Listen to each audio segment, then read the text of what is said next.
Meta likes to play around and move their settings sometimes, but in this video, I'm going to show you how to create your pixel, connect it to your ad account, and make sure that it's connected to your website so you can begin gathering data as quickly as possible. Because 98% of people who visit your website don't buy on the first visit. 70% of people are more likely to buy on their second visit, and then 80% of people are more likely to buy after 5 to 12 touch points, which is why retargeting is so crucial and why having the Meta pixel on your website is absolute goldmine when it comes to selling your product or your service. My name's Gavin, I'm an expert digital marketer, and I'm here to show you how you can succeed in the digital world.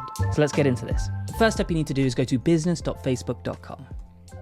And you'll come to a page that essentially looks a little bit like this. This is your Meta Business Suite. Navigate down to the settings. You don't want to go to pixels because it's just going to take you to this place, which is data sets. This is where all your pixels are housed. On the left-hand side, you'll see all the pixels that you have created, or if it's blank, you can go over and click add. You can then name your pixel whatever you like, tend to go with the business name, and then click create. You'll then see your pixel turn up on the left-hand side. It's really important that if you created an ad account, you want to connect that ad account to this particular pixel. So you'll have a list of all the different assets or the ad accounts that you've created. In this case, all you do is select the one you want and then click add. Now this means every single ad that you put out there, the data that you're collecting is going to feed that particular pixel, and you can use that for retargeting campaigns a little bit later on. But you need to make sure that your pixel is firing on your website. And this is how you do it. Head over to these three dots and go to Open Events Manager. You'll then see your particular pixel selected on the left-hand side. If it isn't, just make sure it is. And then you have a number of different options on how you can set up your Meta pixel for your website. This perfect little one here is called Setup Meta Pixel. You can either install your pixel manually by putting the code on your website, or you can check to see if your partner is integrated with Meta, making the whole process far easier. But I'm going to show you how to do both. First up, the easy one, check for your partner. If you click that, you'll see all of these different partners that you can easily link your Meta pixel up to. So ones I've done before, Shopify, we've got Wix down here as well, WordPress, Webflow, so many easy ways of adding your pixel. Find the one that's right for you. Let's just say Shopify. It's then going to help you install your Facebook and Instagram sales channel to your Shopify store and then integrate it by following and essentially just logging into that, and bish bash bosh, it's done for you. For websites like GoHighlevel, the partner integration hasn't been created just yet, so you have to go and install that code manually. I'm going to show you how you can do that in very easy, simple steps. Install that code manually by clicking this button. You then are given the Meta pixel code, so you can copy that code. You then want to head over to your sites on the left-hand side here and navigate to the particular website that you want to add this Meta pixel to. You'll then come to a page like this. This is the funnel builder, but you can also go to the exact same place under websites and head over to settings here.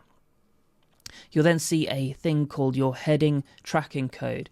This is where you need to paste that Meta pixel code in. Once that's been pasted in, click save, and that means now your pixel has been added to your website, but you want to check that it's firing correctly. So what I suggest is you install this Google Chrome extension. It's called Meta Pixel Helper. I'll link it in the description below so you can find it easily. This is going to tell you essentially if your pixel is working or not. Once this is installed, head over to the page that you added your pixel to, and then you'll see in the top right hand corner, good old little green bubble there showing you that your Meta pixel is firing correctly. So in this case, I've viewed the page correct. I've definitely done that. Let me go on and click book a free call, which you can to understand your digital marketing strategy. No plug intended. I'm really just showing you how to do this. You can then choose exactly what time you want to do. Let's click select. Oh, there we go. A second thing is fired. So they understand that a button has been clicked. And then if people want to schedule a meeting with me, they can absolutely do that. And this is really good when it comes to understanding your audience to see if this is fired again. So I'll just schedule that demo meeting just to see if the pixel is fired. And it has absolutely indeed. You can see in the top here that the Meta schedule pixel is going. So you can use all of this information when people start clicking these buttons on your website to help retarget them, to help understand your audience a little bit better, create lookalike audiences, and so much more. You'll then also see under the Meta Pixel Events Manager, those events firing away, so you can use this data as much as possible. And that's it. So what you've done there is you've created your Meta pixel, you've made sure it's connected to your ads account, so when you're ready to advertise, it's all connected in the right way. You've then installed that pixel onto your website, whether through a partner integration or manually, and then you've tested to see if those events are firing by checking it on your website at the same time. I hope you found this video useful and you're able to use it on your own website. Follow me for more tips, subscribe. It'd be fantastic if you do that. I'm just here to make sure that you're getting the tips and the information in the easiest way possible to help you build out your business. Cheers.